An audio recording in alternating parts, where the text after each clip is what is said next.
When Quentin Tarantino released Inglourious Bastard, he gave the war a fevered dream of revenge and blood. But the real history behind such stories belonged to people who operated in the dark, where morality and survival often wore the same face. In Europe during World War II, some of the fiercest battles were fought without uniforms seen by the enemy. William E.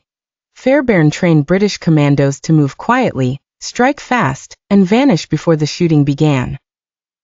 He did not believe war could be won by honorable rules. He believed rules were one more thing to be used, bent, or broken. Across the conflict stood Otto Skorzeny, a Nazi officer with a talent for daring operations and a taste for danger. His rescue of Benito Mussolini turned him into a symbol of aggression and special warfare. To admirers, he was brilliant. To others, he was proof that genius can serve brutality.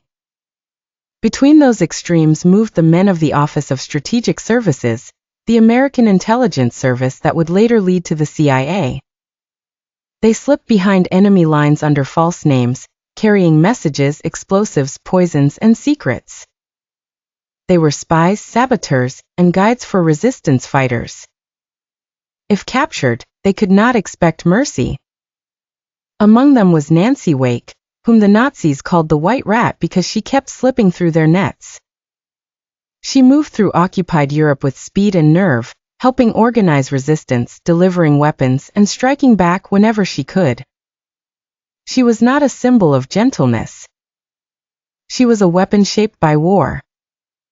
These people were not copies of movie characters, but they shared a spirit of audacity and recklessness. They fought outside the lines, where loyalty and cruelty, courage and violence, often stood together. Their stories make the wartime world harder to simplify than cinema allows. History rarely offers clean heroes or pure villains. It leaves behind shadows, contradictions, and choices made under pressure.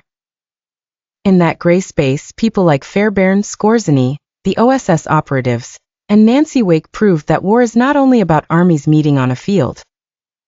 It is also about those who survive by becoming part of the darkness itself.